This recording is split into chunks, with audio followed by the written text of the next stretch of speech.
Mga katrops, welcome back ulit kayo sa aking channel Sports React PH at ngayon nga ay pag-uusapan natin ang balitang pagpirma ni Jordan Clarkson sa Anta. Pag-uusapan na rin nga natin ngayon dito sa ating panibagong video ang balitang Diretso Pilipinas na ang Team USA at bagong superstar ng Los Angeles Lakers.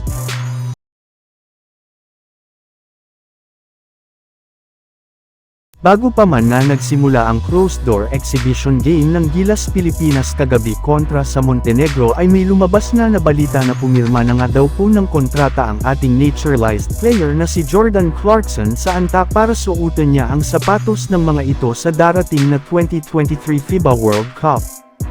Kahit man nga hanggang World Cup lamang ang kanyang kasalukuyang kontrata ay nagkakaroon pa nga sila ngayon ng negosasyon para mabigyan si Clarkson ng pagkakataon na magamit rin ang mga sapatos ng Anta sa kanyang mga laro sa NBA kung saan makakasama na nga niya dito ang ilang mga sikat na pangalan sa loob ng liga katulad nina Kyrie Irving at Klay Thompson na pareho rin namang merong shoe deal sa Anta. At sa unang pagkakataon nga ay ginamit na rin naman nga agad ni Clarkson ang kanyang bagong sapatos sa kanilang closed-door exhibition game kontra sa Montenegro kung saan natalo nga dito ang Gilas Pilipinas sa score na 102-87 sa kabila ng pagtatalo niya dito ng 27 points.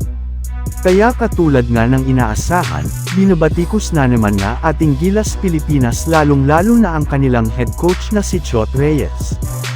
Samantala pumunta naman tayo sa ating sunod na pag-uusapan ngayon sa balitang Diretso Pilipinas na ang Team USA at ang bagong superstar ng Los Angeles Lakers.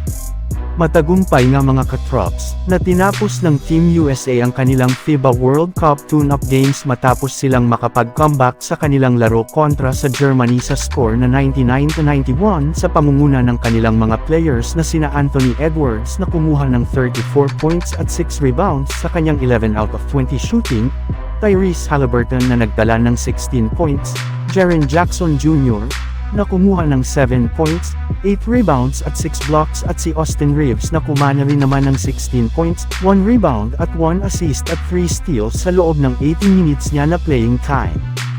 Kaya dahil nga sa kanilang pagkapanalo ay nakabalik na nga sila sa top 1 sa FIBA World Cup Power Rankings.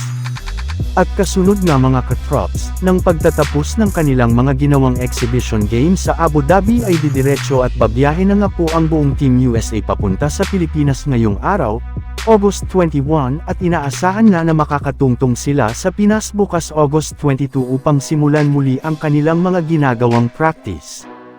At syempre kasama na rin naman nga ditong pupunta ang pinagmamalaki ng Los Angeles Lakers na si Austin Reeves na pinatunayan na sa kanyang mga haters na deserve niya na makakuha ng spot sa lineup ng Team USA matapos siyang mag-average ng 11.4 points, 2.4 rebounds, 2.2 assists sa kanyang 60.6% shooting sa field goal, 57.3 shooting sa 3-point line sa loob lamang ng 16.8 minutes per game. Kaya literal nga na pinatahimik niya ang lahat ng kanyang mga haters sa kanyang mga naging performance.